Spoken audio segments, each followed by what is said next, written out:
What's up, everybody? Welcome back to another episode of the Bootleg Football Podcast. I hope you all enjoyed your weekend. Hope you stayed safe.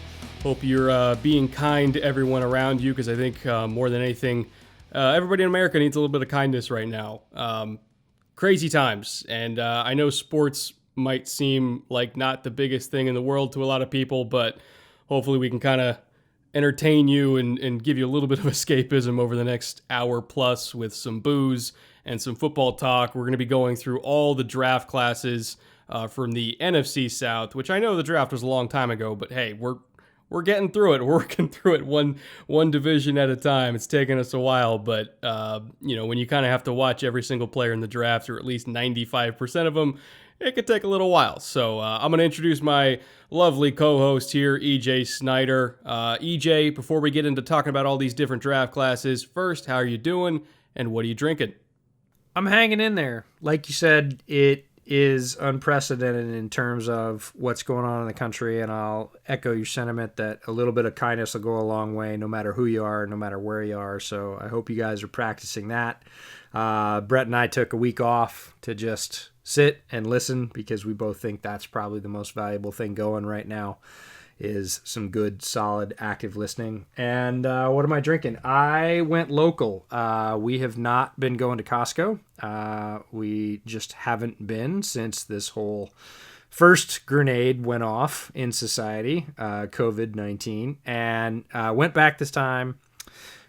First time in about 3 months, probably since February, and their entire beer aisle has been transformed into local, which I really support. Living in the Pacific Northwest, we have lots of good options, but my wife was able to get me a case of Hales Ales. Hales, one of my favorite breweries out of Seattle, and tonight I have their Super Goose IPA. They make a Mongoose IPA, which is their regular version.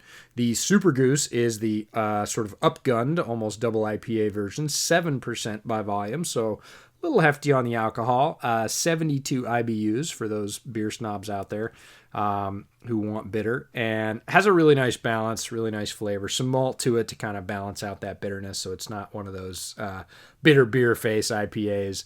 But I love just about everything Hales puts out, and decided to go local, support the home city, and drink one of these tonight. So what do you have to drink to wash away any bad taste from... I don't know. Anything. Everything. Looks vaguely around at 2020 and goes, wash away whatever you want. It's all a dumpster fire. Well, first things first, balanced IPA. Who knew that was possible? Jesus. Oh, most of the people in Seattle, but okay, whatever. Yeah, well, clearly you guys are a little bit ahead of the Southern California craft. I mean, San Diego's the one exception, but man. Oh, come on. You got Stone in San Diego. I know, but... it's still 2 hours away from me, and the local IPA selection here. Says the guy that's getting mailed booze from Virginia and Colorado. It's 2 hours away, he says. Yeah, that's what I'm drinking tonight, ironically enough. I got a bottle of Breckenridge bourbon. If any Colorado residents listening to this podcast are familiar with it, they are a craft distillery out of, obviously, Breckenridge, Colorado. And I got mailed this as a birthday present from a buddy a little while back. And it is a high rye bourbon. And if you're not really sure about what that means, so bourbon legally can only be called bourbon if it is over 50% corn in the mash bill, and it has to be aged in brand new charred oak barrels. A high rye bourbon is still technically bourbon. The mash bill for this one's 56% corn, so it's over that 50% threshold, but it's 38% rye. Ooh. So it's a lot spicier than a normal bourbon. You get a lot of those kind of baking spice notes on the front end, and then it kind of washes away into that classic vanilla caramel sweetness on the finish. This is my first offering I've ever had from this distillery, and they did a phenomenal job. Eventually, I want to work my way to their port cask finish of this bourbon, because I love me some port cask finishes. But man, they did a hell of a job with this thing. I haven't had a whole lot of high rye bourbons in my collection, so I'm happy to have this one. And it is damn good. So if you get a chance, grab some Breckenridge bourbon. Highly, highly recommend it. But all that being said, let's kind of hop into the NFC South here. And we're going to start with the Carolina Panthers, who went all defense. And I can't remember the last time I saw a team with 7 or more draft picks and spend them all on one side of the ball. But Carolina did it. They had some problems on defense last year, huge depth issues. I felt like their secondary was talent deficient. Their front four, or rather their front seven, really good at getting after the passer, but their run defense, I felt like not at the second level, but at the first level, they got pushed around a little bit and really put their linebackers in bad spots at times last year. So they upgraded really everywhere that they had problem spots, especially with run defense and especially with their nickel package. I felt like they needed more corners. So let me read off their list of names here, because I love everything they did about fixing this defense. They had Derek Brown, 7th overall, Yetur Gross-Matos, really phenomenal pass rusher out of Penn State. They got all the way in round 2. I thought he was going to go in round 1. Their second round pick, they got Jeremy Chin, favorite of the show, a kind of hybrid safety linebacker, box enforcer, destroyer of worlds type guy from Southern Illinois. Troy Pride, another favorite of the show, they got in round 4, corner out of Notre Dame. Round 5, Kenny Robinson, kind of hybrid safety with some corner skills out of West Virginia. Round 6, Bravion Roy, a favorite of EJ DL out of Baylor. And then round 7, Stanley Thomas Oliver III, a corner out of Florida International, which I did not watch, but EJ did. So we'll kind of roll through this one at a time. Again, as I mentioned, their run defense was a little bit lacking last year, not because of the second level. Their linebackers were fine, but their actual interior defensive line got pushed around a little bit. And so they went out and tried to fix that problem with Derek Brown, who is a monster of a human being, just unbelievable power, eats double teams for breakfast.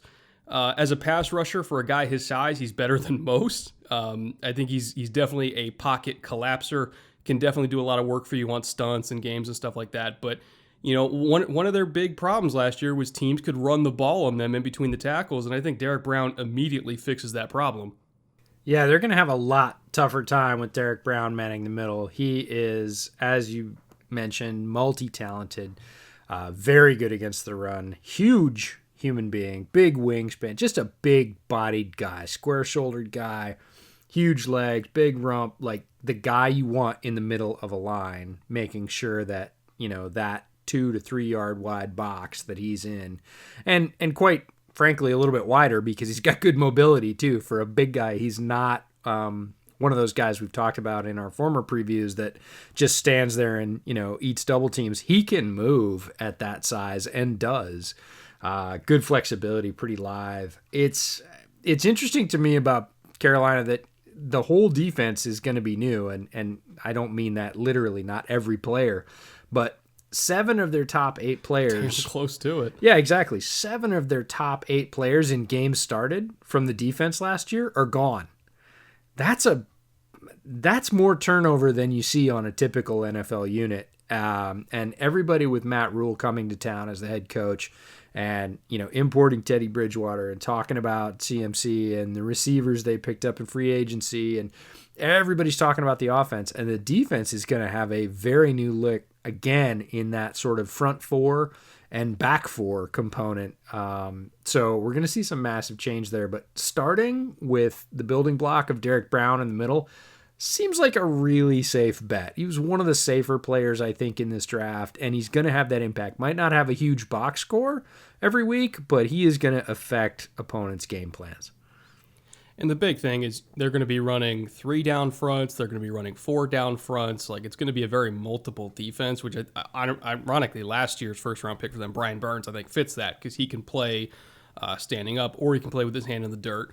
And Brown, as a nose tackle, isn't just a typical, straight up 0 technique nose tackle. You can put him at 3 technique and be fine. You can put him at 5 technique and be fine. Like, he can play really any spot between 5 and 0, and that kind of front versatility means that they can get really, really creative. And combining that with their second round pick, Yetur Gross-Matos, and their last year's first round pick, Brian Burns, the athleticism, not to mention K'Wan Short that they already have. They have Stephen Weatherly too. I mean, the athleticism in this defensive line / outside linebacker rotation is just absurd. And I do want to highlight Gross-Matos a little bit because I had him as my second-ranked pass rusher in this entire draft class. I thought he was going to be a top 15 to 16 kind of guy. He ended up slipping into the second round. I'm still not 100% sure why, because when I look at the availability of edge rushers in this class, other than Chase Young, nobody else had Gross Matos' combination of size, length, power, hip fluidity, motor. I really, really loved him. And, was the technique clean all the time? No. But when you saw him really put it together, there wasn't anybody, regardless of whatever school he was playing against. I mean, he whooped Ohio State's ass. Like, there was nobody that could stop him when he put it all together. Yeah, that was what we talked about in our preview shows with the guy we'll call YGM. Eater is one of those guys that you see sort of at least one thing on each rush. And on the rushes where you see 2 or 3 things in concert, you go, whoa. Yeah. There's just not that many guys that can do that. And really his addition, we talk about stables and increasing sort of firepower or diversity in like wide receiver cores and running back groups, duos and trios. And I kind of look at YGM's addition to Carolina the same way in terms of their group of rushers. They've now got Brian Burns, who we talked about a little bit, came on like wildfire before he got hurt last year, tailed off a little bit, but if he comes back fully healthy, like that's the A1 in your arsenal for pass rush. But adding a guy with YGM skills feels like building out the rest of that stable, right? A little bit more power than Burns, a little bit less speed and burn. Stephen Weatherly, a favorite of mine, who came from the Vikings this year in free agency, but I think is one of those guys that's kind of on the tipping point, could have a much better season this year. Christian Miller, who a lot of people forget about. F.A. Obata. Marquise Haynes, who's a person not many people have heard about, but I was pretty hot on him when he came out in the draft. All of a sudden, you look at these guys, Burns, Weatherly, Miller, Obata, Haynes, you add Gross Matos to that, you've got a lot of different ways to come after teams and enough players in that rotation that you can swap them out, keep people fresh, and really come at teams from different angles, different approaches, stack 2 guys on one side with power, get really wide 9, get 2 guys with sort of speed and bend, but not a lot of power. There's just a lot of variation in the way that you can come after teams. And if you're locking down the middle with guys like Derek Brown and Quan Short, you're looking pretty good. And you could just keep rotating and rotating and rotating, and all these guys are going to be fresh. So by the time the fourth quarter rolls around, I mean, those left tackles and right tackles are going to be dog tired. And here's this dude who's played 20 snaps all game at 100% as a flamethrower coming off the edge. I mean, if you're behind against Carolina, good luck. Like, you have to jump out on top of them, or you're kind of screwed at this point. Yeah, I wouldn't want to try and throw, like you said, deep and late in the fourth against that many guys, knowing that the middle is going to be solid and that sort of late draw is not available to you with the regularity that it was last year. You're trying to run over Derek Brown with a 3rd and 7 draw to keep the drive alive. Yeah, have fun with that. Yeah, it's not what I would call setting yourself up for success. So I like what Carolina did with the front of that defense. And then after that, they really pivoted, right? As soon as they got to their second round pick and went with Jeremy Chin, turns out that 4 of their next 5 picks are secondary guys. They went Jeremy Chin, Troy Pride Jr., Kenny Robinson, Bravion Roy is another defensive lineman, and then they skipped and went Stanley Thomas Oliver III. So made a pretty strong statement that, hey, we want some secondary talent. We want some size. You talked about them being a little bit talent deficient in the secondary. All those guys are big, which is pretty interesting. We'll talk about Chin first. Chin's an interesting guy. So like you said, he played at Southern Illinois. He is, very solidly sized, 6'3", 212, moves very well, super fluid, not afraid to hit people.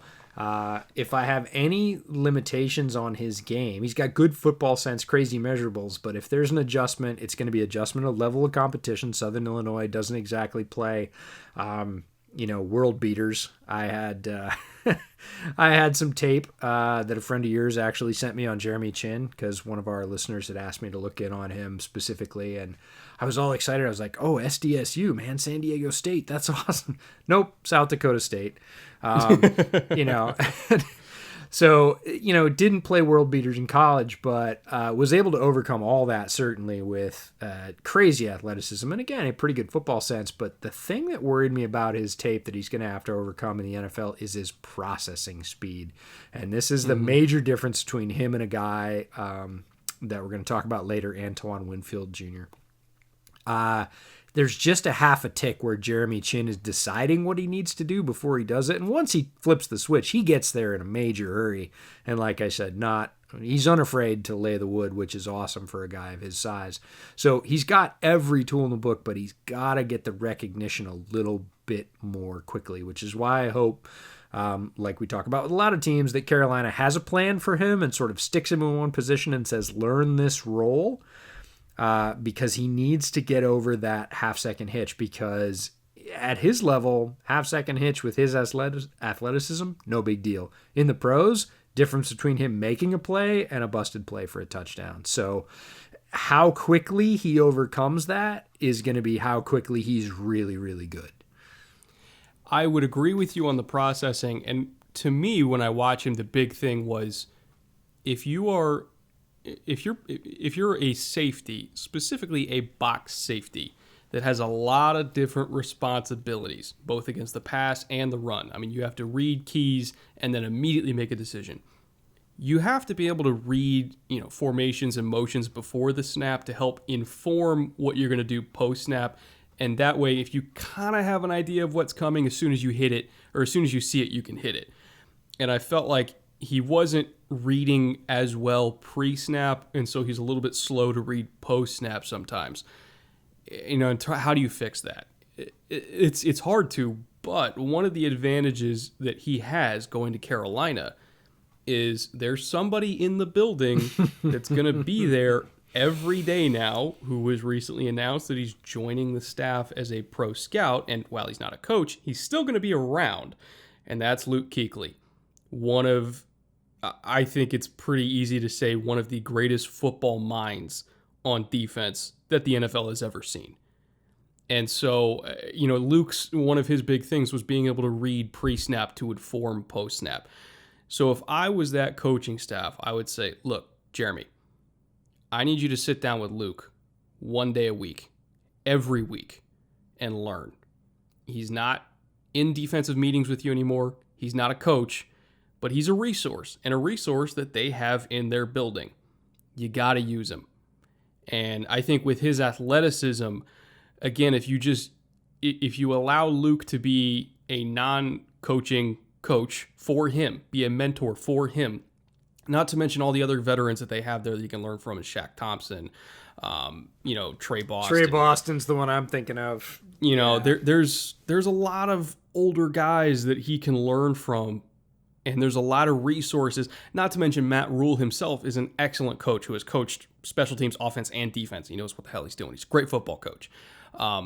There's a lot of resources for him to get up to the level that he needs to be at, but this organization needs to commit to developing him, or else he's going to be another one of those athletes that's almost there but never quite there. Yeah, he's going to be making the big play, but he's not going to be making all the other plays consistently that he can. And that's the thing, is it's all there for him. This is Steve Atwater's nephew, by the way. Makes a lot of sense. Yeah, makes a lot of sense when you watch his game. And he's got to get to that point where he sees it before it happens. And he's not there right yet. I'm not saying he can't get there. I certainly haven't spent any time with him. But, the Luke Kuechly 1 hour a week Zoom meeting should be a standing off-season priority for Jeremy Chinn. And Trey Boston's the other one. Trey Boston, one of the best deep safeties, certainly at reading patterns and understanding how to hand off responsibilities in the league over the last, I would say, 5 years, has ended up back in Carolina. And to have a guy like that for Jeremy Chinn, where you can just stand behind and say, what are you seeing here? What are you doing? What's your key? Is going to be huge for him. The next guy on the list, Troy Pride. We were both super excited when Troy Pride got picked. He's a huge value guy to get. A starting CB potential really in the fourth. That's rare. I had watched Troy Pride before we went to the Senior Bowl. At the Senior Bowl, he really impressed me in practice. The guy competes. He's well built. He's just under 6 foot. So most of these other defensive backs they grabbed are, Chin's 6'3", Kenny Robinson's 6'2", Troy Pride's 5'11", but he's 194. Very solidly built. Lots of good experience at Notre Dame, and competed against that stacked wide receiver group that we've talked about at the Senior Bowl really hard, and won more reps than he lost. I would say easily. That's an easy statement for me to make. And I came away thinking, man, this guy could play inside. He's big enough and strong enough. He could play outside. He's got good technique in terms of leverage. Getting a guy like that in the 4th that I think can be a very solid corner in the league for a long time, even if he doesn't have to step up and start right away, I think he could be a starter and a number 2 in time. I think of a guy like Prince Amukamara. I think Troy Pride can grow into being that guy. Getting a guy like that in the 4th at a valued position is a huge get for Carolina. I would have to imagine Dante Jackson and Eli Apple are going to be the starters, but they don't really have a third guy that's coming in nickel. Who's Corn Elder? Are we relying on Corn Elder to be their third guy? No. To me, that's Troy Pride. He's going to be a starter because, again, most people are going to be playing nickel more than base these days. Nickel is the new base. And their third corner on the team, if you had to pick between Troy Pride, Corn Elder, and I guess Thomas Oliver III would be the other one in competition for that role. Yeah, and he's more outside than nickel just based on his size. So I just think Troy Pride, great pick. When he went off the board, we knew he wasn't going to go super high, but I thought he might sneak into the end of the 3rd, kind of like you thought Gross Matos might sneak into the end of the middle or the end of the 1st.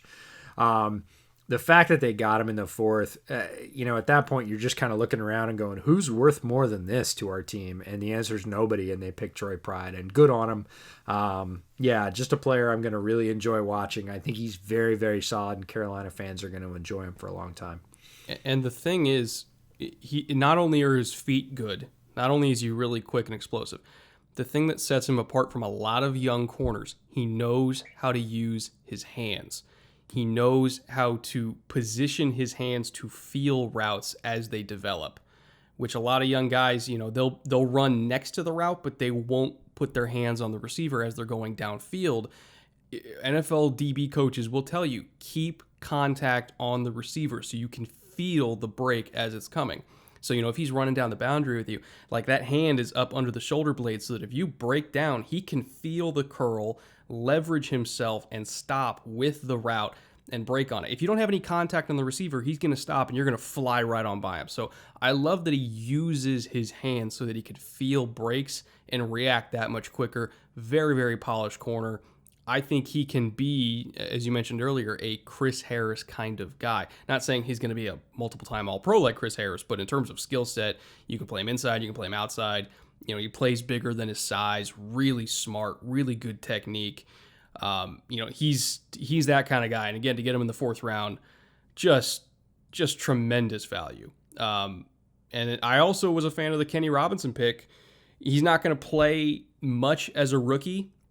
We kind of had a discussion before the show. Is he a corner? Is he a safety? I think we're in agreement. He'll probably end up as a free safety with some corner skills. So if you want to play a little bit more base and then have a safety that can play in the slot a little bit, I think he can do that. But his natural position is probably going to end up at free safety, learning behind Trey Boston.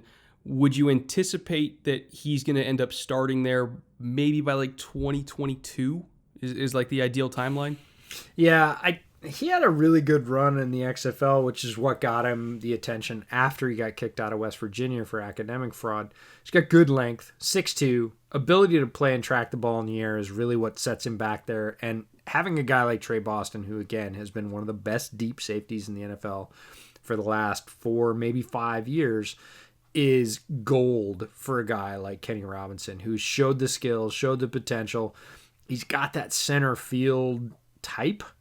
Again, the cornerback type skills, the anti-air type skills, and in a passing league, that is a tremendously valuable combination. Great length at 6'2", the ability to track the ball in the air, a guy like Trey Boston to learn from. He's in a great situation.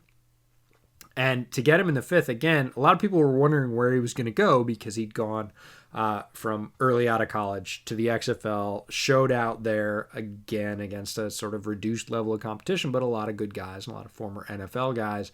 I thought he was going to go a little bit earlier, as did a lot of other people. But again, the Panthers sort of sitting, waiting, letting the draft come to them and saying, hey, we need more talent in our secondary. Even though they've got a guy like Trey Boston coming in free agency, stacking a guy like Robinson behind him is a very savvy play. Plus, like, God forbid, Trey gets hurt. Yep. You still got to have somebody on the field. And again, he's got pro starting experience, right? He started in a professional football league. These rookies coming out of college can't say that. You think they're going to be good, but you haven't seen it. He's actually done it. So I think his transition, if that were to occur, would be a lot lower bump than a lot of other guys. Now, I did not watch Bravion Roy or Stanley Thomas Oliver III from Florida International. I watched the other Baylor defensive lineman, whose name escapes me at the moment, but I did not watch Roy. What are your takes on either of them? Are they really more camp body, special teams guys? Could they ever, in any sort of realistic scenario, end up as starters in the next 2 years here? Starters, maybe not. We're down in the draft, and Roy has some interesting traits. He's kind of an interesting body type. Is he a sort of heavy 3 or a big 5? Like what? And Baylor moved him around a little bit, so that wasn't terribly clear, but he can wreck things. He is a big physical guy. He's got some burst in the short area. I wouldn't call him overly fast. Hand usage could use some work, but he is physical. He is violent. He does have a good punch. Starter, I don't know. Valuable rotational guy that can take some snaps for you. I think he can certainly get there. Depends on, again, the coaching staff and how they choose to employ him. Again, are they going to sort of beef him up and throw him inside and make him the quicker big guy inside? Or are they going to sort of keep him at his current weight, play him at 5 if they're going to play those sort of 3 down fronts? Or maybe even slim him down and try and make him quicker for the outside on a 4 down front. I don't know. But he's got some talent. He had some flashes on tape. And again, where they got him, I think it's about right. You get a guy that's got some potential, showed some flash on tape, could develop, really depends on their plan. But I liked him on tape. I thought he was good. I thought he was, let's say, properly drafted. Let's just go with that. Not too early, not too late. Like, yeah, that's about right for what he showed on tape. And Thomas Oliver, I didn't watch much. I'd only watched highlights of. I'd certainly heard about him.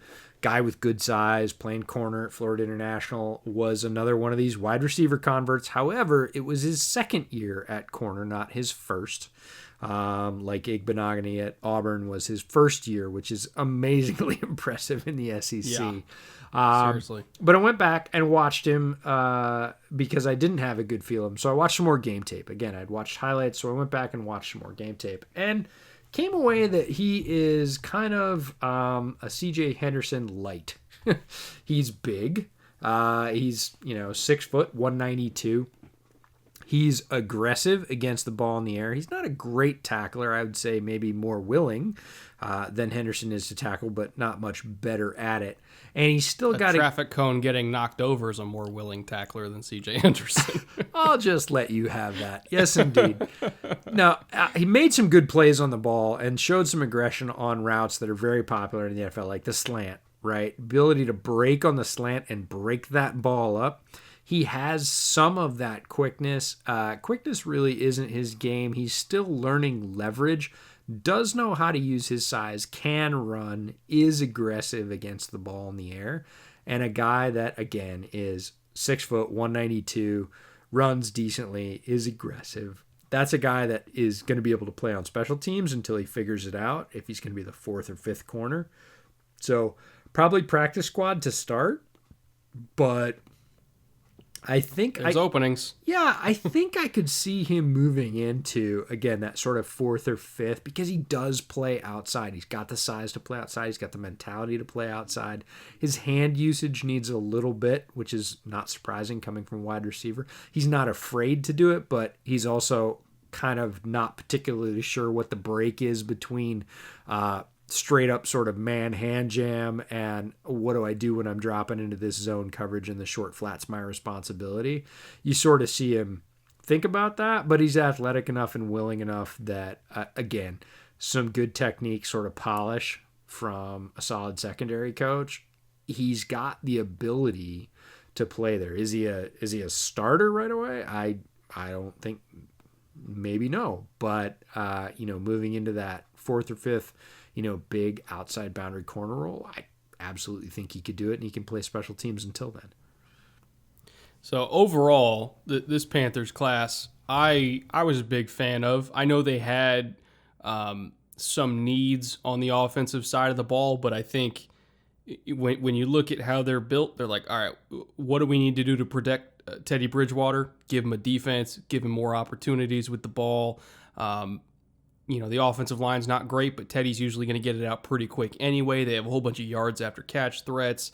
So we're going to play defense. We're going to kill clock. I can see what they're doing here. In terms of how many wins they're going to get, I'm not sure, but I at least can see what identity they're trying to build here, and it's an identity that I happen to like a lot. So I think they got at least 4 starters out of this class, which is above average, to realistically speaking. If you're getting 4 starters, especially 4 starters on one side of the ball, that's way above average. Which 4? In the NFL. I just have to ask, which 4? Because I wonder if it's the same 4 that I'm seeing. Brown. I think Gross Matos by 2021 would start over Weatherly. Sure. I think Chin is a realistic candidate to start. And then I think Pride, if you're thinking nickel.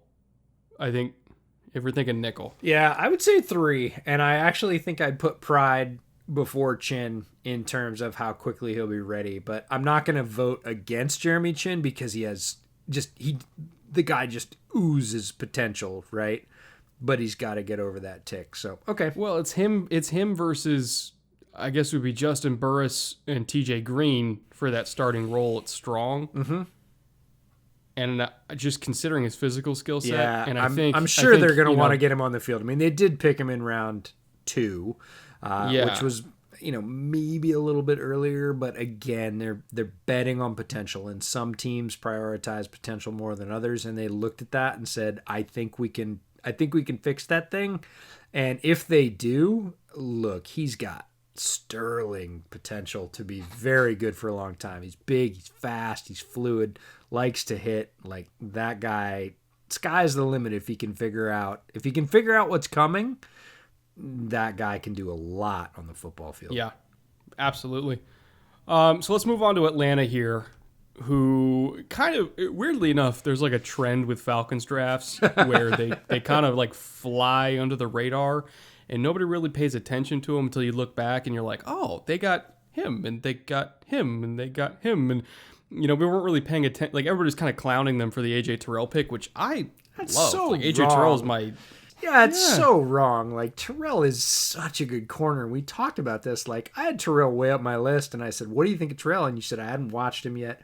And then you went and watched him, and I remember you texting me like, dude, like, Terrell's real solid. Like, he might end up really high in my rankings. And I was like, he should, right? I don't know why people were all over Terrell, and I think it was just the national game, which is a bummer. Yeah, because it's the only one people watched. It was high profile, but look, he's got great size. He's 6'1", 190.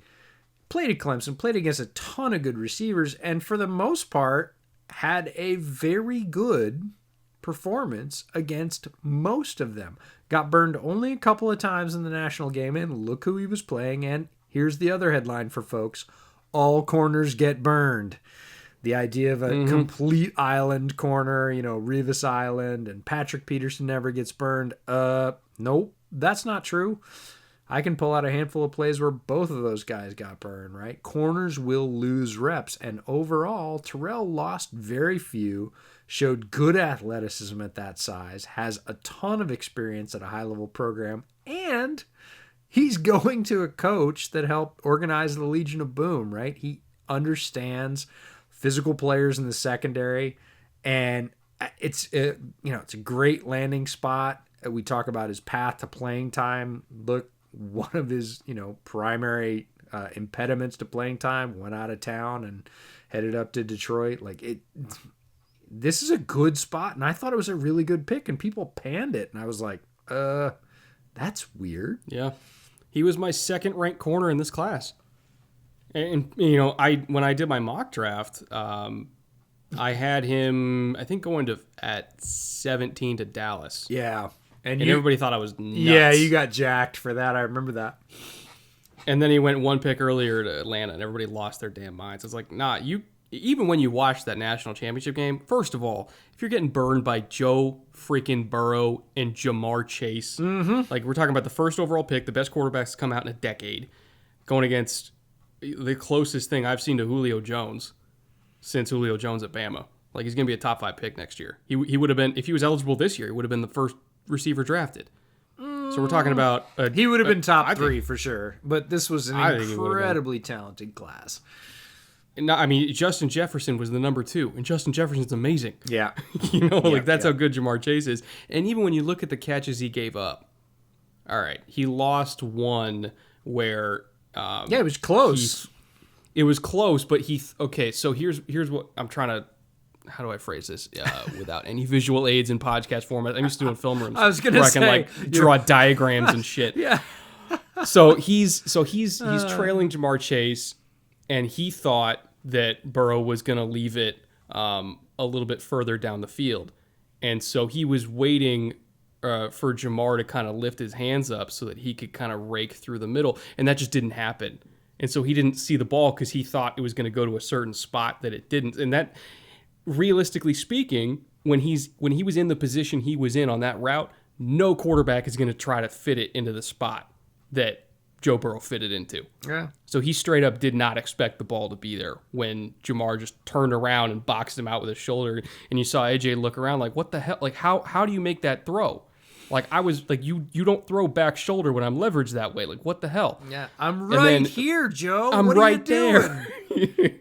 But he did it. Yeah. And Jamar adjusted and caught it. And then on the touchdown, again, that you saw him sagging behind because he expected back shoulder, and then Burrow just threw it upfield to the pylon. He's like, what the hell am I supposed to do against this? Yeah. Like, I'm in the right spot. He's just throwing it like in crazy spots. And, never mind the fact that he had like 3 or 4 PBUs in that game. He was following Chase around the whole time.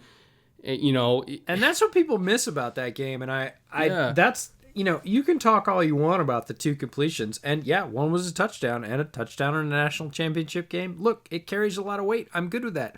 But you can't say, you didn't see all the other plays where he got his hands on the ball, where he did get good leverage and was in between Burrow and his receiver, and basically Burrow had to look away, and Burrow's good enough to look away and maybe makes a completion across the field. That's not Terrell's fault. That's Terrell's, bonus for being in the right position and playing proper leverage. So it always kills me when people kill Terrell for that game, because if you look at that game, if I'm grading that out as a coach, I'm like, dude, you played a damn good game. Even the ones won 90% of the reps. Yeah, and even the ones you got beat on, you didn't get flat out beat. It wasn't like you just, dropped your jockstrap in the middle of the field and sat down and, took your ball and went home. You were right there, and a great quarterback made a tremendous completion, right? It's not like you dropped the ball. And people get all over him for that game, and I don't understand why. So I like the pick, obviously, by Atlanta. One of my highest-rated corners in the draft. Goes to a team with a need. Path to playing time's there. Coaching staff alignment is there. I like what A.J. Terrell could do in Atlanta. Moving on to their second-round pick, Marlon Davidson, defensive end from Auburn. Davidson's an interesting guy. He's got some real versatility, but first and foremost, he sort of embodies the Auburn ethos of, we're going to beat you up. He's a big, solid dude that plays with force against the run. He's an edge setter. He's got some pass rush, but I think he's better when he's not the sort of focus option for providing pressure. He's not a primary pass rusher is what I'd say. But he's a table setter. Yeah, but you add him, again, looking at roster building and looking at who they have in the barn, right? You add that to Grady Jarrett, Tyler Davison, and then you add, Marlon Davidson to that. Grady Jarrett, we all know Grady Jarrett's really, really good. Tyler Davidson. And Dante Fowler's there too. Yeah, Tyler Davidson was one of the guys that when he was coming out, I said, look, this guy's a little bit undersized, but he actually plays the double team better than anybody in this class. And people said I was nuts. And I was like, some guys just got it, right? Some guys do not give up against two other players coming at him, and Tyler Davidson was that guy. He's turned that into a career, and now you add another sort of heavy like Marlon Davidson that can just sort of set that edge and make sure people have to go the other way. And don't sleep on DeAndre Snott coming back either. His rookie year, 2018, he played 15 games. Made 2 starts. He had 30 tackles, 15 of them solo, 2 tackles for loss, and 3 QB hits. Last year he had a surgery. He was only in 2 games, and people forgot about him. You look at that 4-player rotation: Jarrett, Davison, DeAndre Snott, and now Marlon Davidson. Like, Atlanta's looking pretty. You know solid who else they middle. got that I totally didn't realize that they have? They also have Alan Bailey. True. Who is probably going to start. But Alan Bailey's, I mean, is he great? No, he's but a down really eater. solid. Yeah, he's a down He's eater. really solid. He's put together a really nice career. Again, is he ever going to make the play? No, that's Grady Jarrett. But he's not going to screw up either. Yeah. Like, if you just need a body you can plug in there while you're developing Davidson, giving him some reps as kind of like that fire breather, like Alan Bailey's the guy that'll play 60% of the snaps and not lose a whole lot. So I actually kind of like their interior 3 that they've got there, with at least the starting interior 3 with Bailey Davidson, or Tyler Davidson, and Grady Jarrett. And then you're rotating in Marlon Davidson, who can play up and down the front. Sanat, as you mentioned, had a really nice rookie campaign. Man, they have Steven Means too. I totally didn't even see that either. Steven Means is really strong. Like, freakishly strong. No twitch, no wiggle, no anything, but he's really, really strong. I love that description. Dude's a beast. He's a tree stump. Yeah, dude's a beast, but he can't move for nothing. But you're not going to move him either. Yeah, no. Which is valuable for them. And, they still got Dante Fowler, who's probably by default their best edge rusher. If there's like one problem they still have on the roster, it's edge. Because Tack McKinley is okay. Yeah. But in terms of the interior 3, and then you got Fowler to hopefully be like that 10-sack guy for you. I still think their linebacking core, led by Deion Jones, and they drafted Michael Walker, who we'll talk about in a little bit. Like, there's some pieces there. So I'm kind of a fan of what they're building there. They're not there yet. I still think they're at least another offseason away from having a really, really good front 7, if not 2 off seasons away. Their secondary is probably kind of the highlight of the defense for me right now, with Terrell and Keanu and Ricardo Allen and Isaiah Oliver, who I still think has a lot of potential, even though the dude never freaking turns to look for the ball, and it's super frustrating because he's right in position. He doesn't look for the freaking ball. That's one of the hardest things to project, right? Is if they don't do that one thing in college. And Oh, God, he's right there. I know, and guys will play, like you said, with good strength, with good leverage, with good feet. They'll be on the receiver. They'll make contact, like you said earlier in the podcast, and they won't turn their damn head. And you're like, come on, man. Come on. You got to know that, like, right now the ball's turn, and they play straight through with never doing that. And some guys are successful like that, but the truly sort of, I would say, elite corners are always people that are going to turn their head and understand where that ball is and be able to maybe make a play on it, maybe make the PBU. Who knows if they're truly elite, make interceptions. But if you don't turn your head around, that's never going to happen. You're going to be one of those guys that the ball hits you in the back of the helmet. And, Richard Sherman's going to the Hall of Fame because he turns his head. That's what it comes down to. Couple other reasons, but okay. I'll go But with that's it one of the big ones. Yeah, no, and it is a big one for any corner, and that's the thing. That's how you intercept the ball. That's how you track it. Is you get in absolutely. position, you play the man, and then you play the ball. A lot of young corners, they just play the man and they think, well, I'm in position. They're not going to throw it to me. And it's like, dude, these NFL quarterbacks, if you're in position, they're still going to target you. You got to look for the friggin' ball. Yeah, if you don't get your head around, people are going to pick on that. And you talked about it earlier with the A.J. Terrell pick. Folks are going to throw balls to where you're not looking if you're not looking. And if you're never looking, they have a lot more options. And that's not great. Moving on to the third round, though, I will say when I was talking to my buddy in the building over there, their favorite pick as a group, like their front office's favorite pick, was Matt Hennessy. He's hard not to like. Love him. Yeah, he's hard not to like. They adore him. Yeah, he's got potential to be one of those pivot interior offensive line guys out of the 3rd, 4th, 5th round, right? He came out of the 3rd. That's just rock solid. Plays for a ton of years. He was on top of a lot of the center rankings pre-draft before Cesar Ruiz made sort of a late push to the top with a little bit more versatility. And look, Hennessy moves better than one of our favorites, Lloyd Cushenberry, but Cush is the best anchoring center. And really system fit kind of determined where those guys got drafted. Hennessy went 5 spots before Cush, but it was more about system than anything else. He's probably going to play guard when he starts, and then if Mack retires, he's going to be the eventual successor at center, and that's going to be a sort of bloodless coup. That's going to be a really easy transition. Hennessy's just one of those guys that's football smart, tough, position versatile. I can see why they love him. Yeah, he'll be competing with James Carpenter and Jamon Brown, I would imagine, for that because, I mean, with his skill set, you just want to get him on the field. Get your best 5 guys on the field. Yeah, the best 5 is a big deal for him. Yeah, and he's, in my opinion, considering their system, it's a lot of zone run. I think he's, at this point, a hell of a lot more nimble than James Carpenter. And so if you want to guard where it's like, hey, like there's a 5 technique and we need you to be able to reach him. Yeah, go reach. Yeah. Like James Carpenter's not doing that. But Matt Hennessy could. And so I think getting him at guard and also just kind of getting him on the field so that he can see how Alex Mack operates is huge, because there's only so much that, Alex Mack, like they at his age, he knows what Matt Hennessy is, which is his heir apparent. But he'd better. We also know that, he better know. But we also know that Alex Mack is going to teach Matt Hennessy, because Alex Mack is that kind of dude. Like he's not somebody who's going to not develop young players that will eventually take his job. Like, he is a leader, one of the best leaders in that locker room.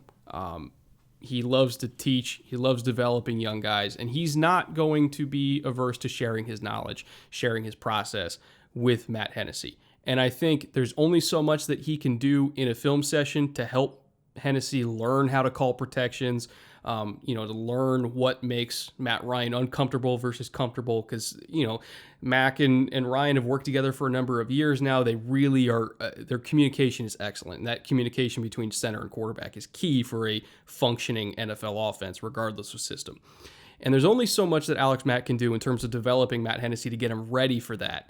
So I think getting him on the field so that he can communicate with Mac on the field and see how he reads front, see how he changes protection, see how he communicates with Matt Ryan on the field. Like, that is invaluable experience, not to mention the fact that physically I think he can play guard. So if it was me, I would put him at left guard as a rookie to kickstart that development process, especially because he's not really getting a true offseason anyway.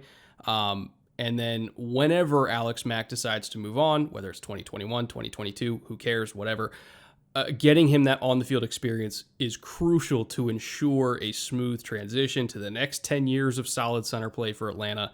And considering how important center is in that system, like ensuring that smooth transition, I think is one of the top priorities for this organization.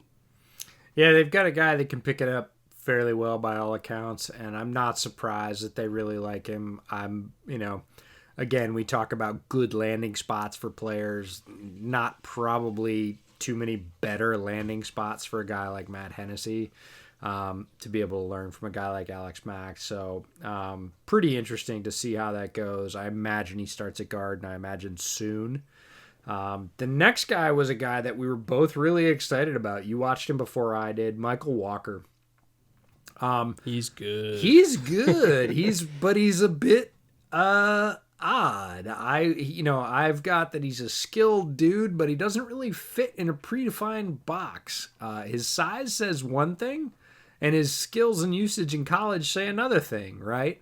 Mm-hmm. So he's 6'3", 230, which you kind of look at and go, okay, that's a decent-sized linebacker, but it's definitely not an edge. But Fresno State really used him as this kind of hybrid strong side linebacker, DE rusher. He ended up rushing a bit more than I think people will probably imagine at that size at Fresno State. Again, I hope Atlanta has a plan for where they're going to slot him in. Because he's got some savvy. He's not, his game's interesting. It's not that he has crazy burst. He doesn't have like that liquid first step to get straight around the corner, but he's got some rush savvy. He's one of those guys that gets home more than maybe you think he should because he just gets himself one step closer or in the right space at the right time. And he's a great finisher. Yeah. And he can go forwards and backwards. And there's a lot of guys that have that sort of ability and that savvy going forward, even if they're the not quote-unquote prototype body size. But they couldn't find their ass with both hands moving backwards. And Michael Walker is not that guy. Like, he is effective in that short to medium zone versus the pass. He made some plays there at Fresno State. He is athletic and able to change direction at his size. So it's really interesting to think about what Atlanta's going to do with him. Where does he play? What do they prioritize as what they want him to do as a role in their defense? You talked about their linebacking core earlier. Does he fit there? Does he really sort of go up and supplement the edge on, third and long? Like, how do they deploy him? Because when you watch him on tape, it's a bit surprising. You go, what size is this guy again? Right? You get back and you're like, 6'3", 230? Like, he's rushing as a straight hand in the dirt DE. And he won. Like, what's going on here? So, very interesting guy to find kind of late in the process. And I know we were both excited when he got picked because a guy that we'd both watched and kind of, thought, man, it's going to be really interesting to see who values that sort of combo forward and back skill set. He was the ultimate backup plan. If that kind of linebacker, if you really needed it, you're taking Caleb on Chase on. But what happens if you miss out on Chase on? Oh, you take Zach Bond and you're fine. Okay, but what happens if you miss out on Zach Bond? Oh, you take Josh Uche. You're fine. What happens if you miss out on all of them? You take Michael Walker. Yeah, you take a guy who, that doesn't have as much publicity, but has I'm not going to say the same because a lot of those guys we like better for sure, Uche and Bond. He doesn't have the twitch of those other guys, but he's slippery, he's crafty. You can put him in the same position. He won't be as good at it. Yeah, he gets but home, he can still play which it. is the thing. Yeah. And you sort of end up going back to the tail of the tape and going, I don't believe that, right? 6'3", 230. He looked bigger on that rush. Like, he looked stronger on that rush. Guy like that moves like that, in a deep zone, or not deep zone, but a deep middle zone against the tight end. He just does enough things that he was a really fascinating player. So it's pretty cool to see where he ended up. It'll be even cooler to see what their plan for deploying him is, especially with the sort of abbreviated offseason. What were your thoughts on Jalen Hawkins in round 4? I thought that was about right for him. The thing is, I don't really see a path to him starting there. Yeah. Because I feel like they have so many safeties. I mean, I guess you're looking for special teams value out of a day 3 pick anyway, and I think he's could probably be a pretty good special teamer in theory. I thought it was a little bit of an unfortunate landing spot for him just because you already have Keanu Neal. Mm-hmm. You already have Ricardo Allen. You already have DeMonte Casey. Like, I don't see any path to playing time for him in the first year, maybe in the first 2 years for him, unless, I guess Atlanta's safeties can't stop getting hurt, so maybe this is just insurance for that. But I feel like he's going to be one of those guys where it's like he's a better player that won't start just because there's other guys on the roster in front of him that aren't going anywhere anytime soon. Yeah, I think that's probably the case. He was a guy that showed up. Jalen Hawkins, a guy that showed up when watching Cal's defense for their draft headliners, right? We had Ashton Davis. We had Evan Weaver. Those were the guys we were watching Cal for. But as you watched their tapes, you went, man, who's this other guy? He's making some plays. He's aggressive. He's got decent play speed, more so than his time speed. Decent size, not size that makes you go, huh? Or size that makes you go, how's he ever going to play? He's sort of right in the middle, and he will hit, like, especially on the stuff around the boundary and the edges, the little screen game. Like, he loves to destroy that stuff. So, showed up enough on tape to make you sort of take notice of him. Pretty savvy guy on the field, mostly in the right place at the right time, and a lot of reports pre-draft that Jalen Hawkins was one of those guys that was quote-unquote all about ball, that is just focused on football, loves tape study, loves spending time on his craft, and I think that helps him make more plays than his physical stature alone. He's not what I would call flashy, certainly not in terms of his measurables, but he has that what I call quote-unquote core special teamer with possible backup upside written all over him. Like, that's his niche right now. And if he does well at that, maybe he steps in for an injury and plays pretty well.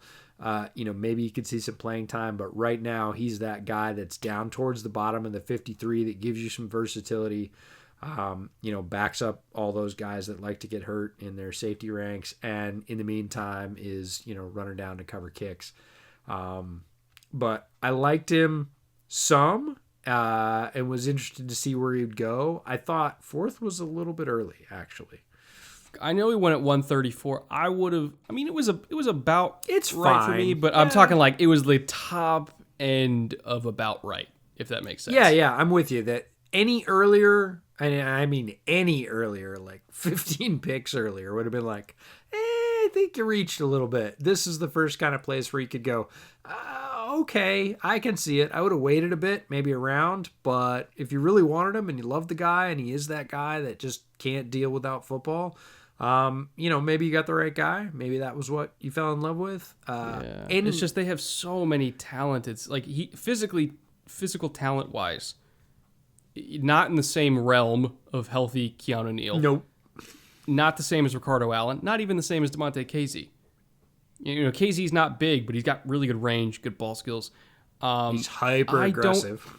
I don't imagine Jalen Hawkins even. No, he's fourth out of that group.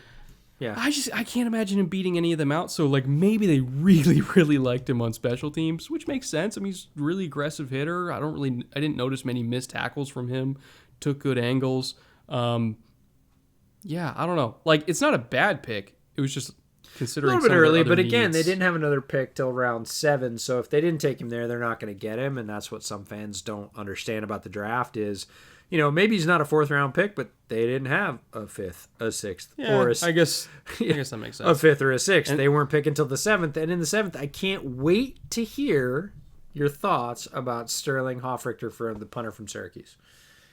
Yeah, I didn't watch punter. Sorry, that was a setup. For all those that don't follow us on Twitter, yeah, we don't follow punters and kickers.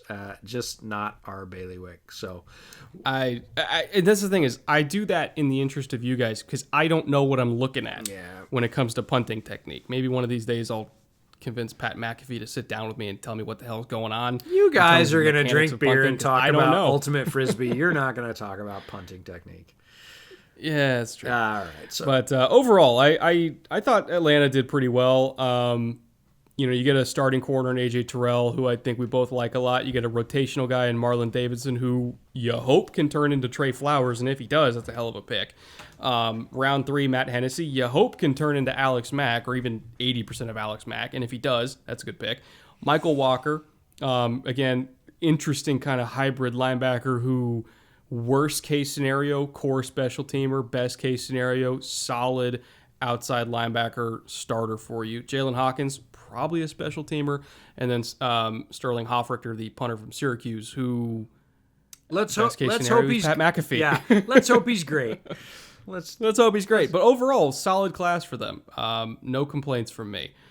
I do want to move on to kind of round this out to New Orleans, the smallest class, only 4 picks all draft for them. They had a first rounder, 2 third rounders, and a 7th rounder, which comparing that to some other teams like Minnesota, who had 3 times, 4 times as many as that, a gazillion, like even 5 times as many. Like, they were drafting pretty much half a roster, whereas New Orleans is just like, hey, we're ready to go to the Super Bowl. Let's just get these few guys we really, really need. Again, very, very solid class from them, despite it being so small. The Cesar Ruiz pick in the first round, a lot of people were kind of scratching their heads at first, and then the release of Larry Warford was like a week or 2 weeks after that. So then we kind of, made a little bit more sense after that. He'll probably start at guard, I would imagine, because he has that positional flexibility. Round 3, Zach Bond should have never gone in the third round, but they got him there. Excellent pick. And then Adam Troutman, a favorite of the show, to be that classic Sean Payton tight end who can do a lot of work for you in the seams and those kind of out and ups that he loves to run with tight ends. He's certainly athletic enough to do that. And then round 7, they rounded off with the 4th quarterback on the roster because Sean Payton loves quarterbacks. They got Tommy Stevens from Mississippi State. So again, small class when compared not just to the rest of the division, but when compared to the rest of the league. But I don't really have any complaints with any 4 of these picks. No, they moved up. They traded picks to be able to get guys they wanted. Sean Payton, Mickey Loomis have worked together for a long time. They know what they like. They decided what they needed. You could tell they had their targets. Ruiz is, again, that guy that moved up to the top of the center/interior offensive line rankings. They really wanted him. They had, I'm sure, well in their minds at that point that they wanted to get rid of Wofford. It was interesting when Ruiz got picked because I've got a friend who's a diehard Saints fan and a big tape watcher, one of the more informed fans that I know. I trust his opinions for sure. And I said, what do you think of the Ruiz pick? He said, I get it. And I said, why? And he said, on the plays that blew up last year, the plays that didn't go for anything, it was Wofford getting worked. And I was like, and I think he only had 1 year left on his deal. And too. I was like, really? And he said, yeah. Again, this is sort of second level tape watching. This isn't the highlights that come on the local news channel at the end of game day. He said, more often than not, it was Warford who was the weak link in the line on the inside. And I said, that's interesting. And of course, about a week and a half after that conversation, they released him. And I was like, well, okay then. That pick makes a whole lot more sense. Moving on to Zach Bond, Zach Bond is a guy I think is terribly underrated. You said he shouldn't have gone as late. I completely agree. My basic comment is he was underrated this year, period. I really thought he'd go to one of the New England tree teams. That's Detroit, Miami, New England, because he has that blended skill set going forward and backwards that we talked about where he can be effective in multiple ways. But don't take that to mean that he's one of those jack of all trades and master of none. His rush game, not appreciated enough. He's very effective as a defensive attacker. And what do I mean by that? He's fluid. He's got burst and dip. He's got variation. Good hand usage. He's really quick to the inside. His counter to the inside is one of the better, it's so nasty. One of the better moves of any rusher in this draft class. He knows how to finish. And you talk to scouts about players they really like as rushers, no matter whether they're defensive ends or edges or even 5-techs, right? They love guys who can finish. They like guys that get close. They like pressures. Pressures are definitely valued almost as much or greater than sacks because in the modern NFL with the ball coming out so quickly, you're going to see more pressures than sacks, but they want guys that can finish. And Bond understands how to finish, and he's got a really wide variety of tools that he uses fairly often. There's a lot of guys that might have a varied skill set, but they do one thing 9 times out of 10. That is not hard for an offense to stop. A guy that has, say, 3 good moves and uses them equally is so much tougher to stop for an offense, and Zach Bond's that guy. He's got a really... he's kind of interesting because a lot of edge rushers, they'll build off of power or they'll build off of speed. Yep. What's your kind of main thing, and then you develop counters off of that. His main thing is the inside move. Mm-hmm. That's his best move, but he'll build off of that. And I saw this a little bit with Dante Fowler as he's kind of developed in the league too. Where like Dante Fowler, when you watch him at Florida, I don't think his last year he got a single sack rushing off the edge. It was mostly power or working inside. Because again, he had a really good inside counter at Florida. And then he kind of developed an edge rush counter, I guess you could call it, in the pros off of that. And now he can kind of do a little bit of everything. But really, he was better at the inside move. Zach Bond's the same way, but he developed his edge rushing skills earlier as a college player that Fowler did not do at Florida.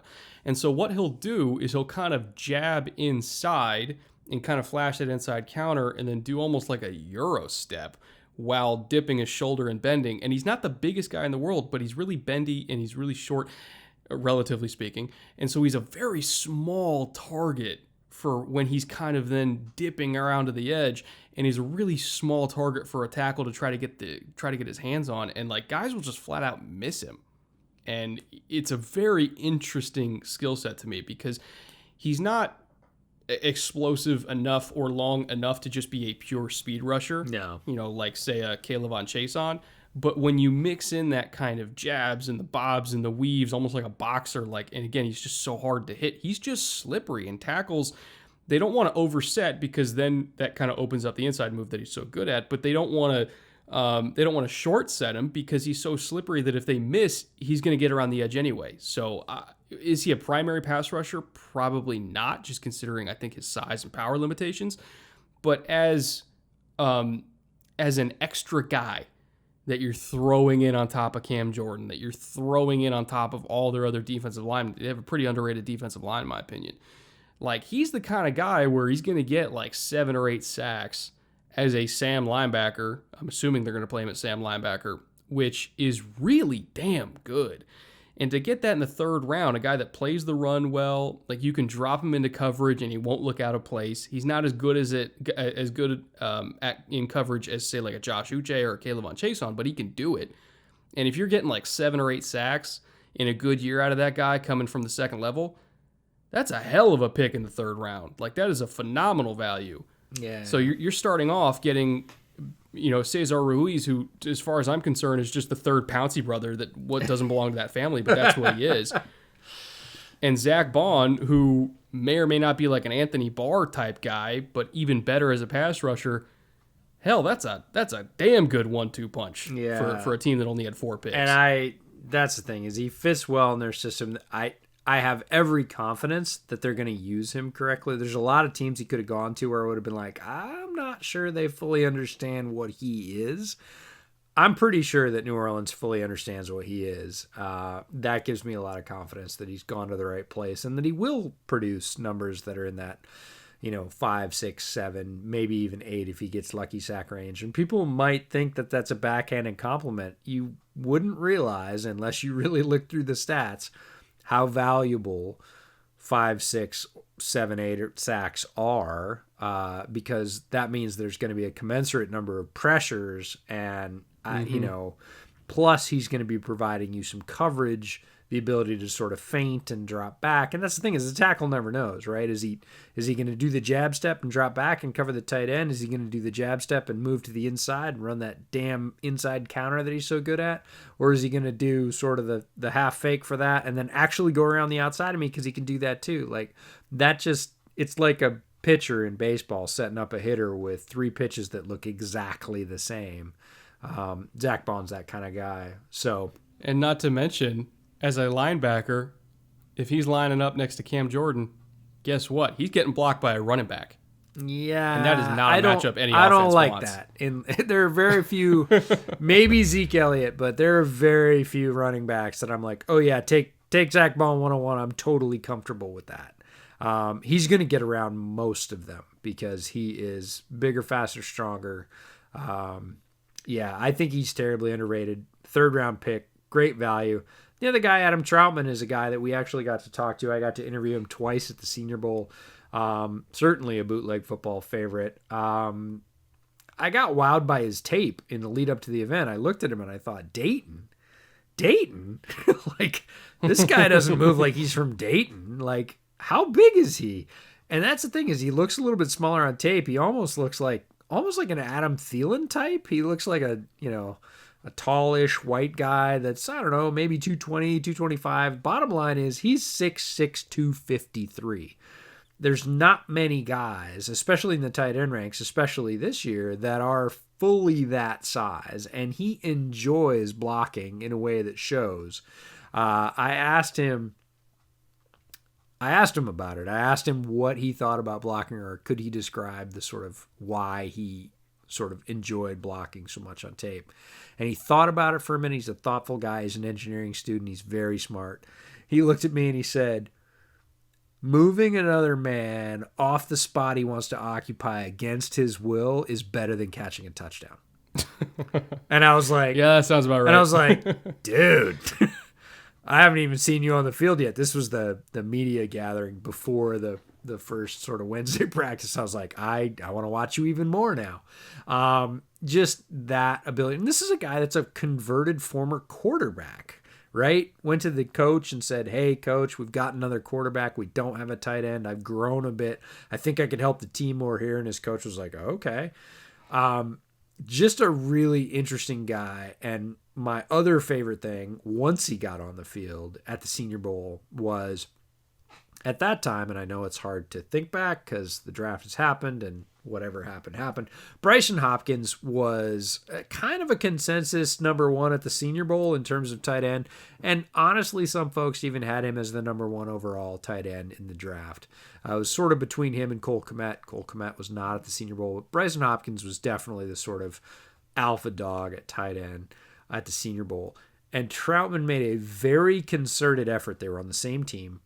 And Troutman made a very concerted effort to take every rep right after Bryson Hopkins. Didn't matter if it was a blocking drill, a pass reception drill, whatever. He was Bryson Hopkins' shadow. And to me, that was just him saying he wanted scouts to see him compete. He wanted them to be able to easily compare him straight up to the best guy there. And he did it on purpose. He was there every day, and he was just right behind Hopkins in every drill. And I thought, that's a guy that's not going to shy away from anything. He knows he's got work to do. He knows he's from a smaller level of competition at Dayton.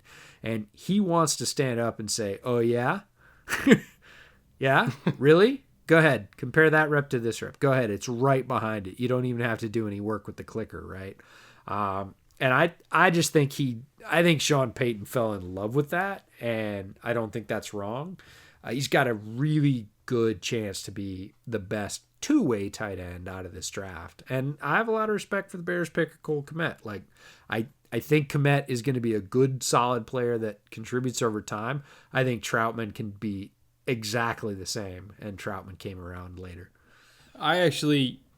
One of the big things that I think they fell in love with is Troutman as a person. That dude's a captain. Yep. Maybe not as a rookie, but he's going to be a captain. I've had the pleasure. I ran into his family when I was filming. Oh, that's right. I forgot about that. All his teammates came down. All his teammates came down. I ran into his family, and then later on down the line, I ran into his teammates. Enjoyed a shot with them and some elderly gentleman. In true bootleg style. I don't know what the hell we were shooting, but it was something that this old guy, who I can only describe as 80-year-old Boomhauer, gave me and them. And like, they were loaded already by the time I got there. They were having a hell of a time. It was like 11:30 in the morning. I was like, when did you guys start? They drove down, this is like half the Dayton football team, drove down 14 hours straight to watch Adam play. To a man, every single one of them said they would run through a wall for that guy. He had such a commanding presence in that program. He was the unquestioned leader of the team. Everybody loved him like a brother.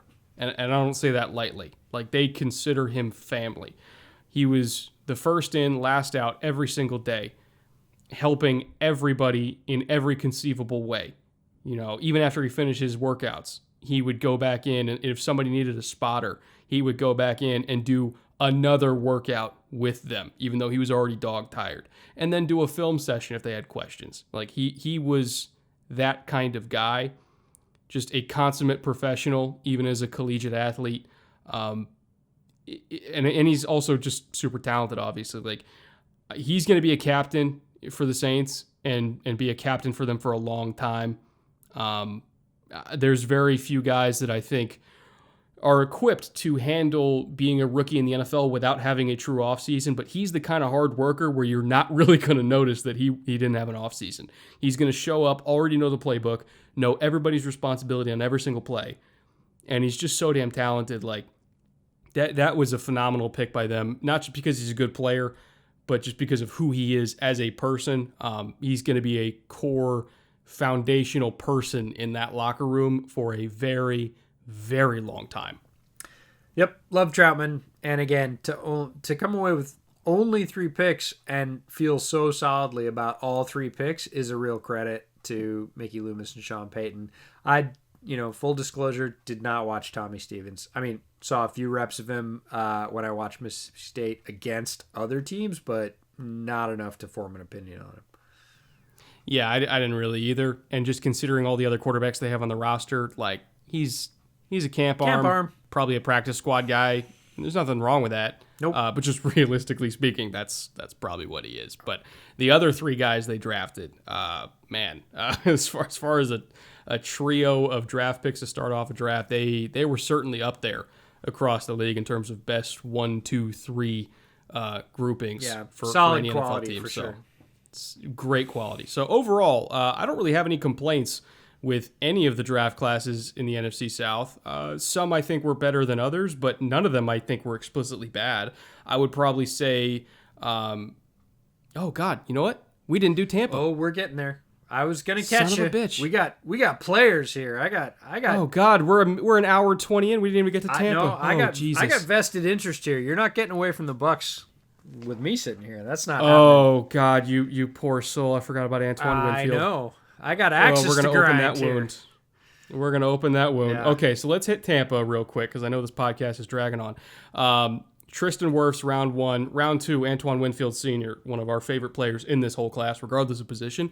Keyshawn Vaughn from Vanderbilt, round 3. Tyler Johnson, round 5, the wide receiver out of Minnesota, who just absolutely tore Auburn a new one last season. Round 6, Khalil Davis, really good value interior defensive lineman from Nebraska. And then round 7, they had a pair of 7th-rounders in Chappelle Russell and Raymond Calais. So, give me your thoughts from a top-down view of what you thought of what Tampa Bay did in this draft. They got a lot of quality, and really, you look at the top of a draft to see how a team sort of positioned their high-value picks, but also how they sort of gathered that mid-round value.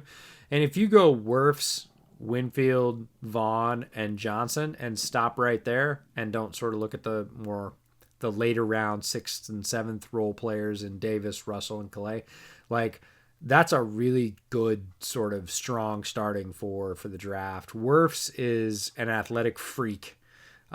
He's just a legit strength and movement monster. We're talking about professional athletes. We're talking about guys that are at the top, 1% of the athletic thresholds.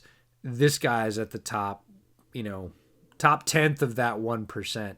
He's got some technique issues that you chronicled in some of your film rooms at OT that are not small, mostly with his footwork.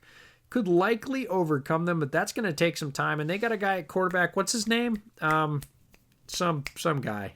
Oh yeah, I think Thomas Brody. Right? Tampa Bay. Anyways, I hate the Tampa Bay thing, but Tom Brady is going to get crushed a few times in the process if Tristan Wirfs starts at tackle, and Tom's not going to be super happy about that. So I think Wirfs' most likely position is guard.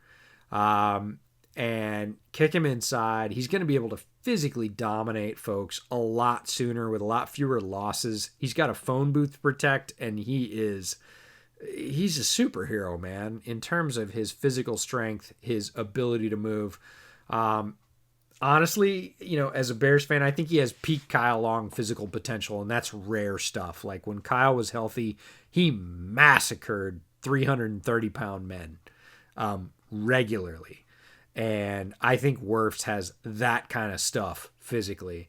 So the guard spot's where he's going to show out sooner and more often. Right guard is probably a little more likely because Alex Kappa, who has potential for sure, but physically, he's not a whiff of what Wirfs is. Wirfs is a beast. And if Bruce Arians and staff want to get Wirfs on the field, right guard is probably where he starts out.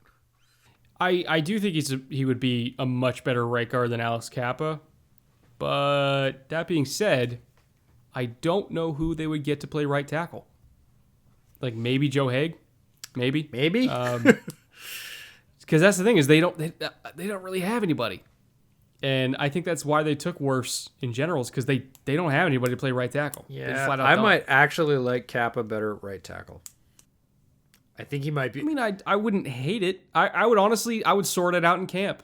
Go ahead, talk about Wirfs' feet for a minute because you watched this guy and we're like, dude, have you watched Wirfs' feet? And I was like, well, not yet. Why? Yeah, there's some problems there. When I did the film room episode, I was comparing Wirfs' feet to Jedrick Wills, who's like a premium technician. Just that's perfect not fair. Every single rep.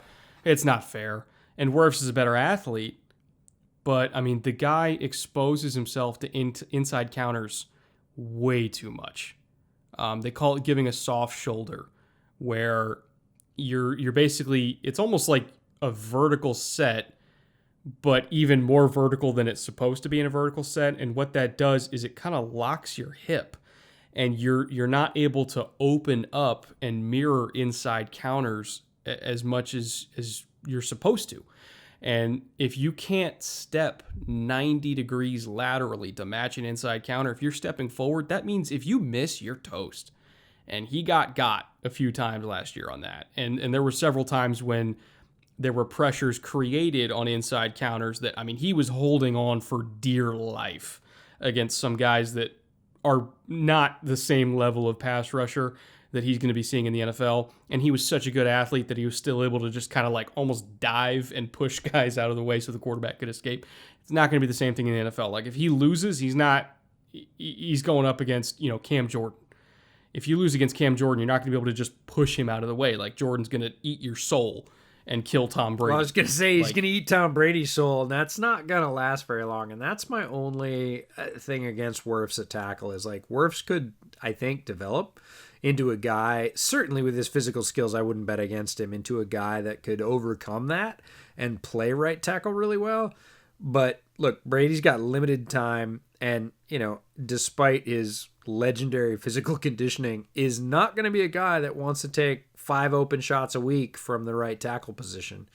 And he might do that in the first quarter of the season, and that would be possibly devastating to Tampa's hopes down the stretch, right?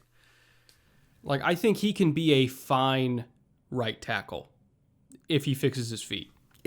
But would you rather, and that's an if, would you rather have a fine right tackle or a legendary right guard? I'm going with legendary because I think at guard, honestly, his potential, I don't want to say it's limitless. I think that's a cop-out. Pretty damn close, it's though. Really damn high. He is a superhero. I have folks that I work with that are, CrossFit instructors, powerlifting instructors, I work with a bunch of fitness freaks, and I showed them some Wirfs workout videos from Iowa, and they were like, what the... they looked at him, they're like, that's not real, is it? And I was like, nope, that's a real dude, right? And his, power cleaning, like, ridiculous sums. He's a superhero in the weight room, and those are the kind of guys at guard that just blow people off the ball and bury them.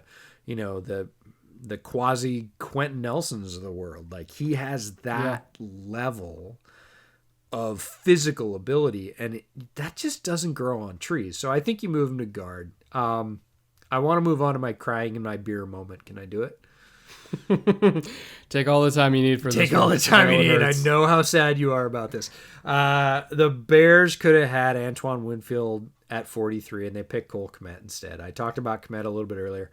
I think Kmet's going to be a fine player. This is not anti-Cole Kmet. I think he's going to make solid contributions to the Bears offense in time. But Winfield, if he stays healthy, has a chance to be really special. He is not the tallest, but he doesn't need to be. We talked about some instincts earlier on with Jeremy Chin and how they might not be the best. Winfield is the opposite. Winfield sees it way before it's happening. He has great instincts, always around the ball, and that's not an accident. Processing speed is top notch. Loves to destroy the run or screen game. Very solid. Delivers really big hits, just like his dad did with power, even though his dad was undersized as well. I actually think he's a bit more solidly built than his dad. Mm-hmm. And I think he's got crazy long-term potential to be great, not good. And so I was sad, for sure, when the Bears passed on him at 43 for a tight end that I thought they could have got later. They had a pick at 50 as well, for those of you that are following along at home. And if they could have had Winfield Sr. and then Kmet, oh, sure, no problem. I like the player they picked at corner out of Utah. That's fine. But getting a guy like Antoine Winfield Jr. is...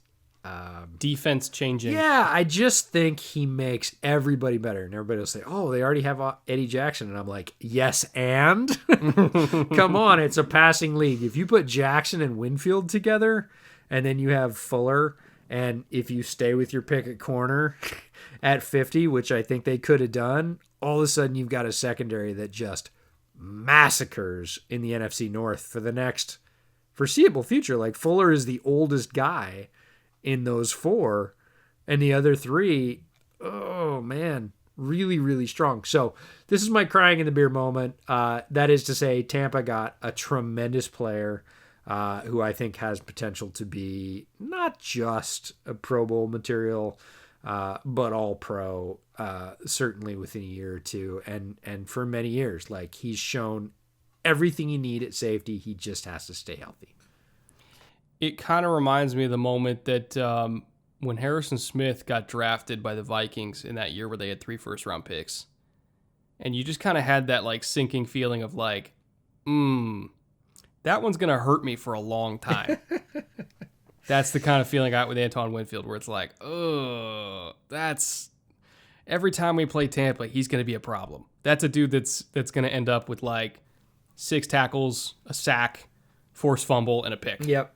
And just playing free safety, playing nickel, playing everything.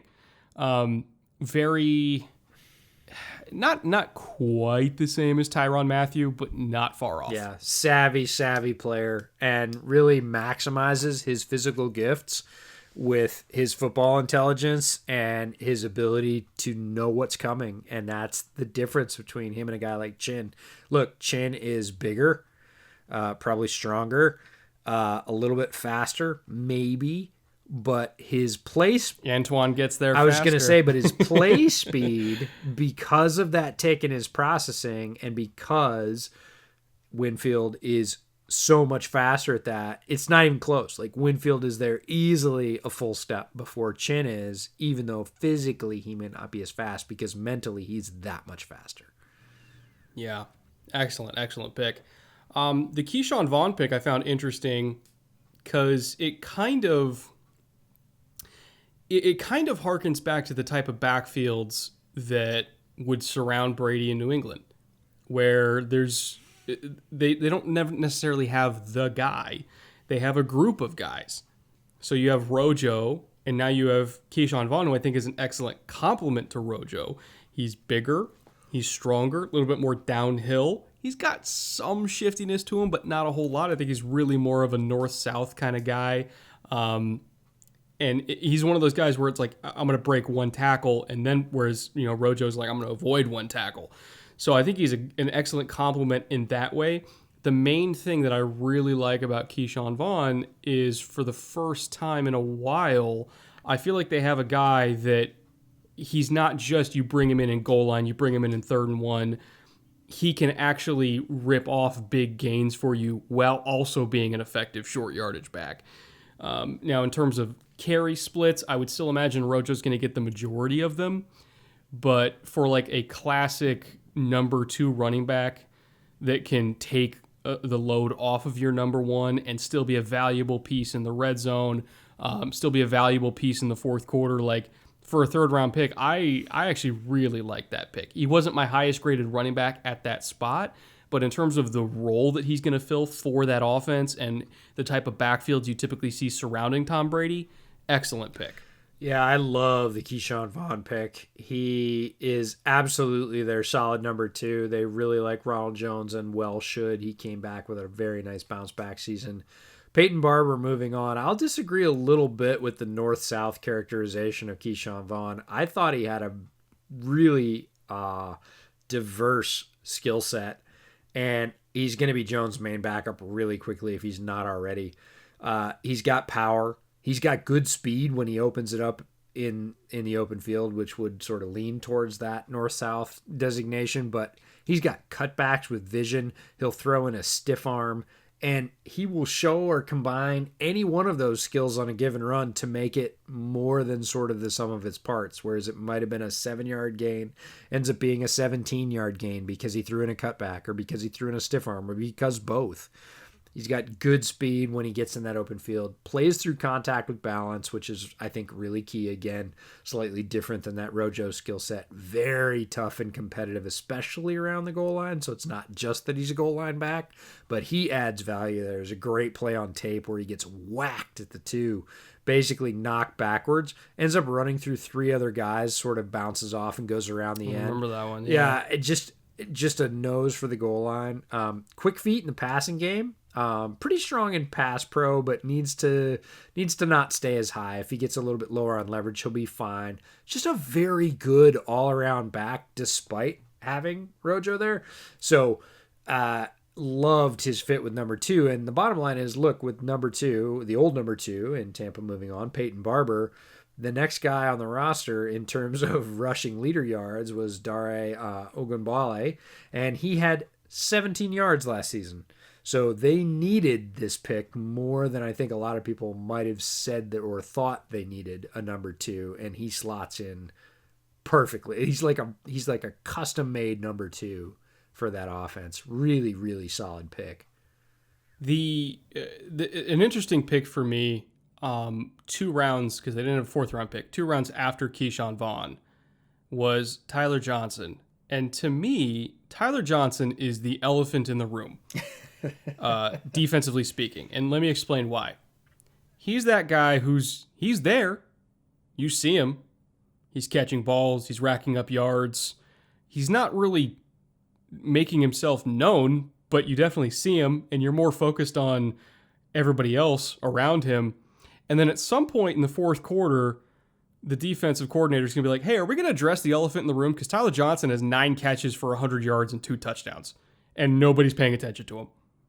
Yeah, he's a very interesting dude. I had watched him pre-draft. There were a lot of wide receivers, as everybody knows. I definitely spent some time with Tyler Johnson. He was a bit of a draftnik favorite or a bit of a sleeper that said, hey, everybody's sleeping on Tyler Johnson. You shouldn't. He's really good. And I watched him and I thought, well, yeah, he's a solid receiver. But again, nothing about Tyler Johnson really sticks out. As you just sort of look at him on maybe any given play, his routes aren't that sharp. He's not that big. He's just over 6 foot, 206. I mean, good size for a receiver, but not great. He's not blazing quick like a Hamler or a Rager. He's got good hands. I mean, solid hands. He can high point the ball. He catches balls short. He catches balls deep, and you're just kind of like, yeah, okay, cool. He especially in this wide receiving class that had so much talent. And then I went back and watched his game against Auburn, the bowl game. Oof. And he massacred them. And the reason I went back and watched the Auburn bowl game is the entire Auburn secondary ended up in the NFL. Like both safeties, both corners, they all went to the NFL. So that's a very good secondary to watch a college receiver against and say, how did he do? And he freaking destroyed them from the gun. Like, he started catching balls in the first, forget the fourth. He caught slants. He caught a post route for a touchdown.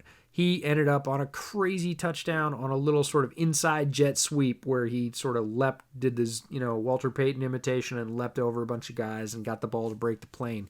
He had a crazy one-handed catch in the back of the end zone for another touchdown.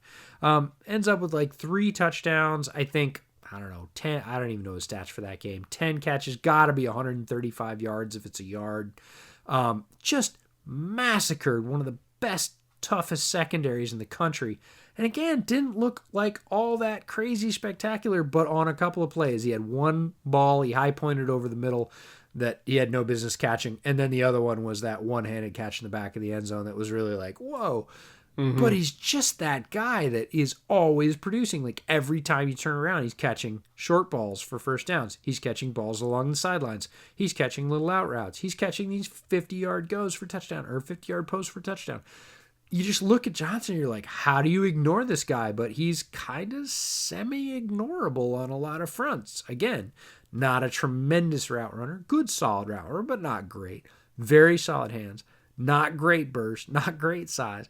All these things that you're looking for that sort of one trump card. And it's not that. It's that he's good at everything. And he does it everywhere. All over the field. All through the game. And ends up with these ridiculous stat lines. So I think he's I don't want to say sleeper because he was certainly known, but I think he's one of those guys that's not getting enough credit.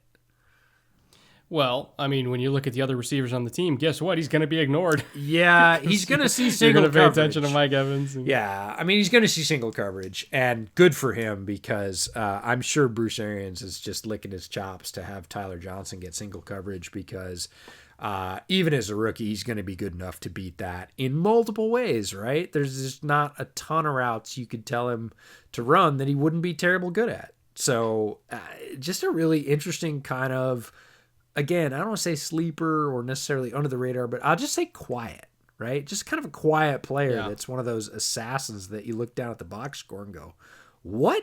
Did he really catch that many balls? He had 2 touchdowns, not 1? Oh, yeah, he did. Like, he's that guy. And he's going to be damn good at it in the pros, too. Did you watch Khalil Davis? I can't remember. No, you did. I did not. Yeah. So here's my thing with Khalil Davis. He actually went...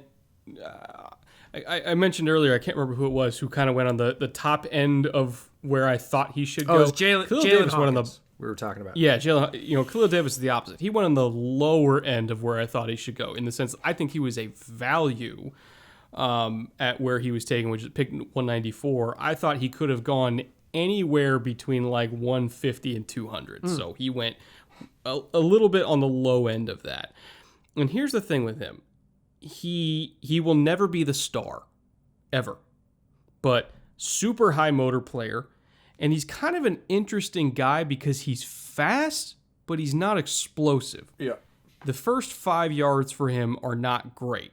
Once he's up to 10 yards, then you're like, oh, he's moving for a 300-pounder. And because he plays with such great effort, I mean, he closes plays down from the backside when he's really able to open up and run that a lot of guys his size can't do. So even if he doesn't win early, he'll win late. And because he's really smart and he's really, really high effort, I mean, he gets a lot of effort sacks. I mean, he'll clean up disruption. He's good on stunts. He had a sack against Ohio State where he was really patient on a gate stunt and got through and just absolutely obliterated Justin Fields. So, he's a good, solid player that is one of those rotational guys that almost like an Allen Bailey, like I mentioned before, where he's not going to be a star, but he's going to make some plays for you, and he's not going to lose that much. So he's not the biggest guy, he's not the quickest guy, but he's fast, he's smart, he's high effort. I really like him as an addition to an already strong interior defensive line in Tampa Bay. And if you're just kind of rolling him in to give the first string a blow, like you can put him in for 2 or 3 drives and be fine.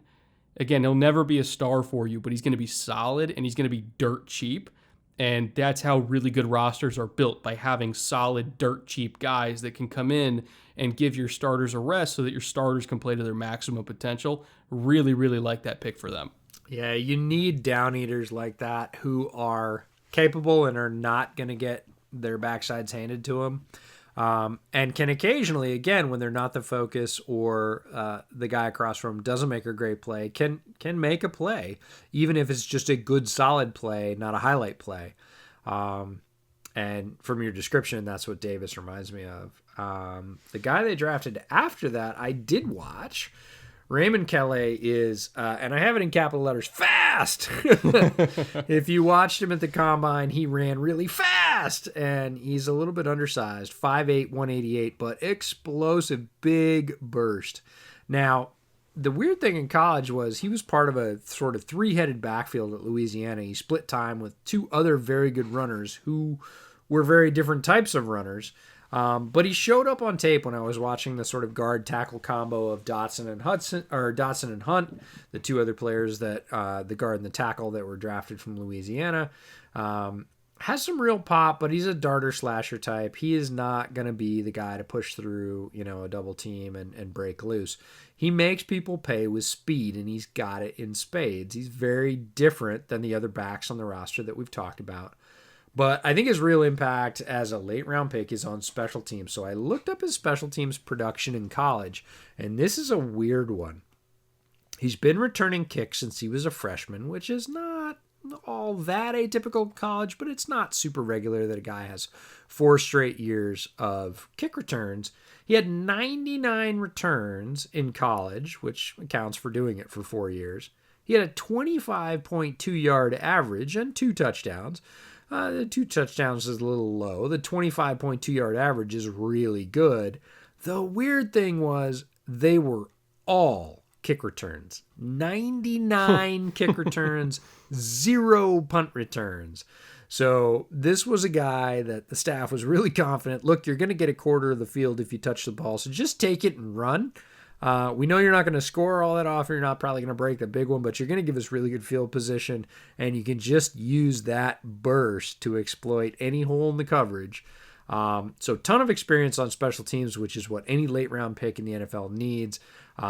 Anybody that's really hoping this guy is going to contribute a lot on the primary offense is probably hoping for too much, but he's got zip. If you watch him on tape and he gets a hole, he will make you pay. He's not going to break a ton of tackles, as we said, but, definitely got people's attention at the combine by running a blazing 40. And that shows up on tape. It's play speed that matches track speed. And as we mentioned before, again, Tom Brady, he does really well when he has a bunch of different pieces in the backfield to work with. You've got Ronald Jones, you've got Keyshawn Vaughn, now you got Raymond Calais, who's more of the jitterbug type. Having all these different diverse skill sets that he can work with, I think is key for them. And that trio, which I imagine would be their top 3 backs by opening day, that trio I think is diverse, it is explosive, it's tough, and probably the best and most talented overall backfield the Bucks have had in quite some time. Like I'm trying to think back, like if they ever had a solid number 2 for Doug Martin in the couple years that Doug Martin was great. But before that, like when's the last time that Tampa was 3 deep at running back with, I think, 3 like actual no bullshit contributors? I can't remember the last time that happened. Yeah, I'll go with 2. I don't think Calais is a no bullshit contributor quite yet. I think he's got versatile value. But it'll be interesting to see if they Arians is an interesting guy offensively, but it'll be interesting to see if they scheme anything up for a guy with that much zip, or if they. I think that you could just run him on go into empty and run him on a drag and dare the linebacker to run with him and just let him go. Yeah, it will be really interesting to see if they leverage that speed or if he ends up in the practice squad, doesn't quite make it. I wouldn't be surprised. Again, undersized and has, sort of one major value, which is speed, and a secondary value, which is kick returnability, but apparently not punt returnability. Maybe he can't catch. I don't know. It seems odd, though, to me. It doesn't seem that different. But no, Calais is an interesting guy. I was interested to see where he goes, where he went after the blazing fast time he put up at the Combine 40. But no, overall, a really interesting division. Very easy to do all these write-ups. A lot of interesting players. Can't wait to see, sort of the understories like Tyler Johnson of the world.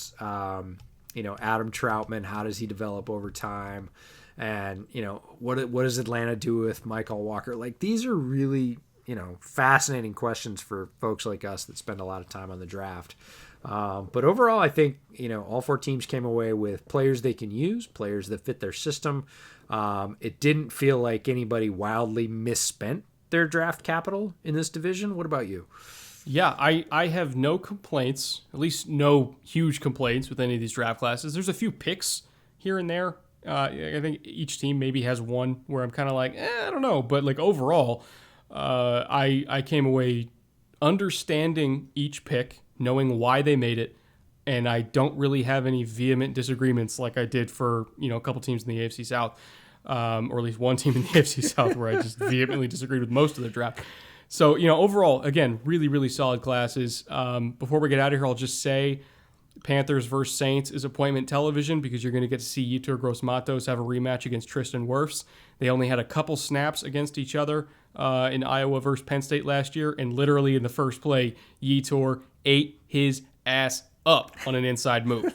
So keep an eye out for that because I'm really encouraged, or at least excited to see what happens in the rematch. We're going to get it twice this year. So pay attention to that. But overall, really big fan of this NFC South. EJ, thank you again for joining me. I hope you were able to finish your drink. I have not yet, so I'm going to down this thing as I get out of here. But again, everybody, thank you for sticking with us. And hopefully you're staying safe. Hopefully you're being kind to one another.